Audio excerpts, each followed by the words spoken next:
Hey guys, it's SD, your host of the Life Picks Relationship podcast, where people with all sorts of backgrounds, challenges, and life experience show us how they make their relationship extraordinary.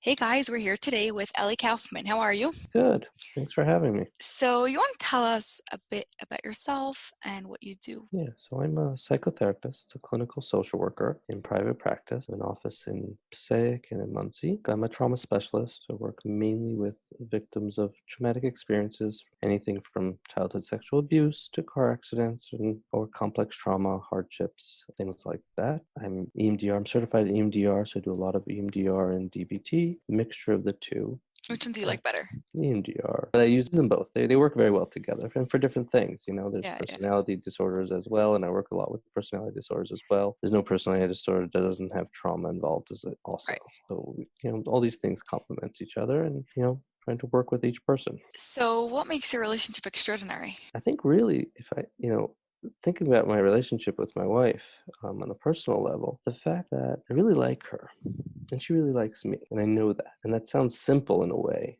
but it's really important in a quality relationship to really just like each other, like them as people. It's beyond passion, it's beyond commitment, it's just friendship. So that's what I would say. If that would be a core, our relationship special, and any good relationship special would be liking each other. Why are you using the word like and not love? Because love is an emotional expression that comes, it's a feeling that we get it's a deep feeling, it's an important feeling. But I think we can love something, we could hate something at the same time. I love my children to death. I do.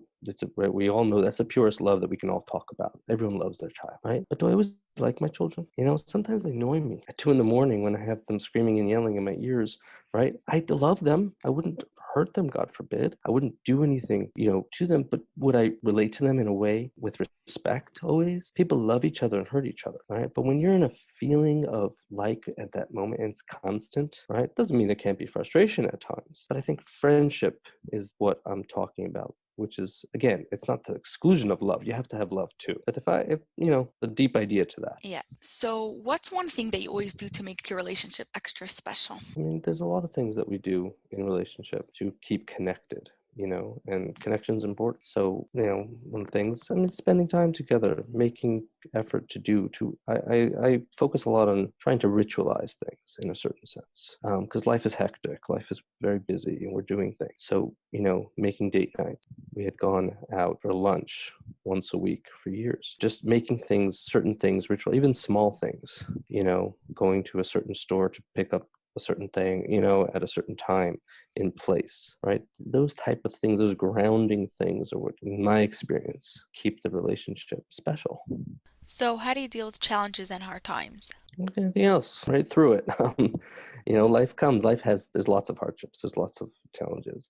And that's what I'm going to keep going back to, this idea of friendship, because I think that's what keeps people together, really caring about each other in a deep way. And in that sense, so you get through it, you go through it together. We're a team, and always viewing our relationship as a team. So challenges that come up are challenges for us as a couple. And even if it's one particular's challenges, one's life issues that go, but that's our issue as a couple. So it becomes, and we handle it together. Your health issue is my health issue. Let's figure this out. How are we going to do this? How are we going to get through this? Yeah, so what about challenges between the two of you? So again, in the same way, where there's always differences. There's always going to be. That's what makes marriage fun. Is like having those differences, having those things. And on a personal level, my wife and I are very different. I think every person you probably interview says that about themselves, right?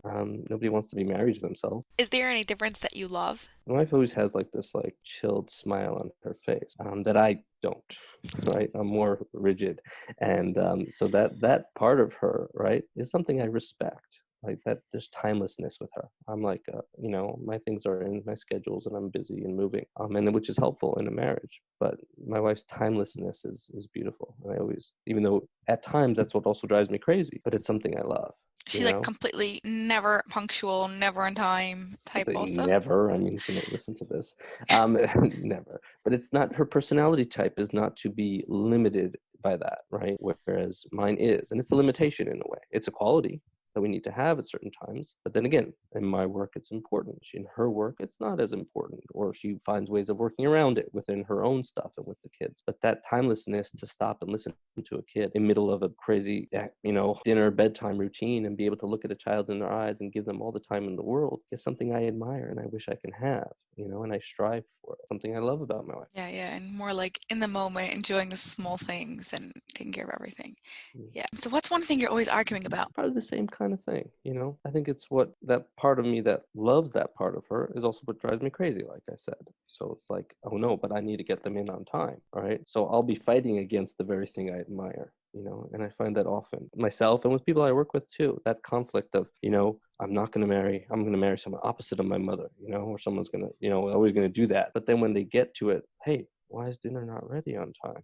Well, you wanted that, right? Yeah, that's what you attract, Yeah, that's exactly. So like, it's that inner conflict. We want something, but we don't. Yeah, it's this own part of us that we see in someone else subconsciously, and then we get angry that we don't have it in us. So that's where the anger comes in, I think. Definitely a part of it, and that plays a role. But again, these things they're conflicts. They're minor in that sense. They feel big in the moment. They're really not, and then we take that reset. And that's where the ritualization comes in and the connection. Because when we have those moments where we're set in space where we are spending time together, right? And we do enjoy each other. Right? And then that's the reset button. We can reset, and that comes. So in the heat of the moment, we're gonna always naturally move towards our tendencies, our innate tendencies of how we were raised and what we're primed for, which leads to a conflict because we're different human beings. But then we have those other things to fall back on: our deep friendship, our love, our connection, and our rituals that keep us grounded. Right? And then we can move on. Has it always been so easy? I'm saying so easy lightly, but easy to just like reset and go back? Or now you're saying that after being married for a while? I think that's what goes back to our original question, is that I do find in our way, our relationship had that uniqueness. We were always really good friends. So we did find it easier, I think, than some do. And I've seen in my work, and other people don't have that blessing, that they have to work harder. So that way I am lucky in that sense, is that I really do like my wife. We're really good friends. We really share a lot of the same likes and dislikes, and we are aligned in a lot of ways. So in a sense, it is easier for us to reset. Sometimes things get crazy. We've been married almost 13 years, and life happens. 5 kids and 13 things go up and down, different countries, different places, different stuff happens. So there's always tensions that can come up, and some of them are significant. But when you really like each other, when you work on friendship, when you work on and you have mutual respect for each other and shared goals and values, the reset comes, because usually it's just in the moment passion. You know where you're headed and Yeah, getting I mean, you past can it. have issues that come up. So there could be significant issues of difference of values that could come up. I can't say it doesn't happen ever. That could be an issue. But when you take out, again, when you can reset from the passion of the moment and then discuss it, so you work it through. Okay, how can we adjust to this? How do I meet your need? How can you meet not my need? How does that fit with our goals as a couple? Yeah, I mean, we do it. How has your relationship changed from the beginning till now? It's developed. It's gotten deeper over time. You have a deeper appreciation for each other if you do it right. Either you're going to move further away or closer. And thank God I find myself moving closer over the years, just based on the deeper appreciation for each other and also for our space, because we've changed over the years. You change a lot, and that can either bring you further apart or bring you closer. And it takes mindfulness, and that's part of the work that we've been doing over the last few years. As we've changed, we've made significant life changes over the last few years, more significant than we did from our first 9 years of marriage till last number of years. Has been a huge shift for us as a couple. And part of that, but there was negotiation. There had to be, and there was some grieving that had to happen on both sides, of different parts of self that we have to adjust to. Because if you're going to stay married and you're going to stay connected on a deep level, you're going to have to negotiate, because life happens and we can't expect people to stay the same. Right.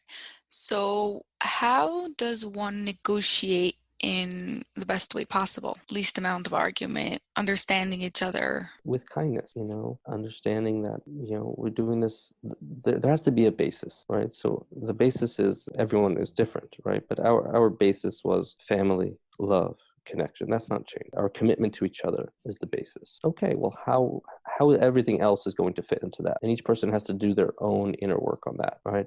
Their own inner searching, and my changes as a human being, as I'm finding myself in this way, or as I'm moving in that direction, or as I'm developing a new business or that business, how does that lead me within my family? And then having honest discussions about it, and then just openness, communication. What do I need? And there was adjustments. I think can't say it wasn't. And we're still in the middle. I wouldn't say it's over. It's never over. Yeah. But it's an ongoing conversation. But the conversation has to happen. You can't just blumble around and then wake up 20 years later. Hey, where are we? And I think that was a mindfulness, awareness of self and each other. Hey, I'm feeling a little distant. What's going on? Right. And the conversation where brings you together and closer. Yeah. What's the best relationship advice you've ever gotten? Interesting question. Interesting only in the sense that I've been grappling with that lately. Because I was given advice when I was first married that I followed very strongly, and it helped my marriage immensely. However, I've shifted away from that recently, and I'll tell you about it. I was given advice from someone who I respected, who said, no matter what, anything, besides for a couple of things, which is certain values, other than that, give in to everything. That's what his advice was. It doesn't matter, particularly monetary things with most things. He said, in the long run, money is not going to make a difference. Whatever, that was the advice. And I followed that very strongly, and it did help my marriage. It developed very well. And I think that's what allowed a lot of our connecting to happen, was that we didn't let things get in the way. I was committed to that. And my wife, in a lot of ways, her easygoing nature naturally did that, right? So me having that advice was a helpful voice in my head of just let go. If these things don't matter. The change that's happened for me is, besides for letting go, is also being aware of self, of when you should not let go.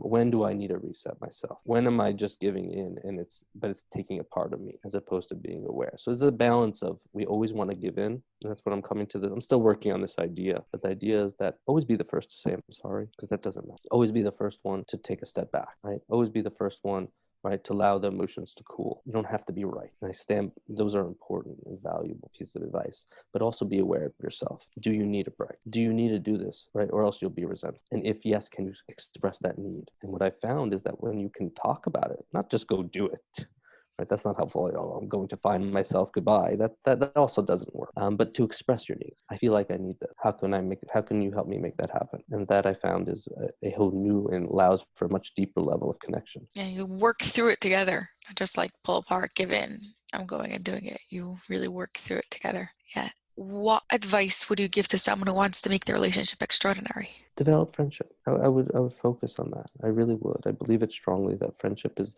the core for long-lasting marriage. You can have passion at the beginning of marriage or at any point in marriage, and even commitment, right? Commitment to values is super important. But commitment to values is not going to mean that we're going to have a great relationship. The value means that we'll stay married. Yeah. Right? And we're going to do things. And passion, it means we'll be passionate. What if I'm not passionate right now? What if life changes? So I believe strongly friendship is a major part of it. Get to know each other. Really learn to like them, to spend time with each other, learn about each other. What is friendship? Is doing things consistently with someone, right? And sharing experiences. That's what all friendships are based on, right? Being in proximity to someone and sharing things, right? That's what we develop friends as kids. We develop friends at work because we're doing things together and we share experiences. And if we do that and allow that to happen in our marriage, there's the space for it. We just have to allow it. Right? Yeah. Awesome. Thank you so much. Thank you for having me. I appreciate it. Have you ordered the Genius Relationship online course yet?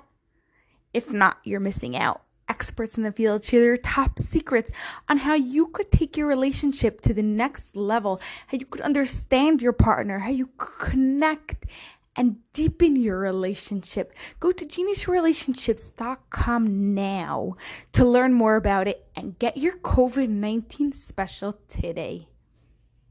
Link in the show notes.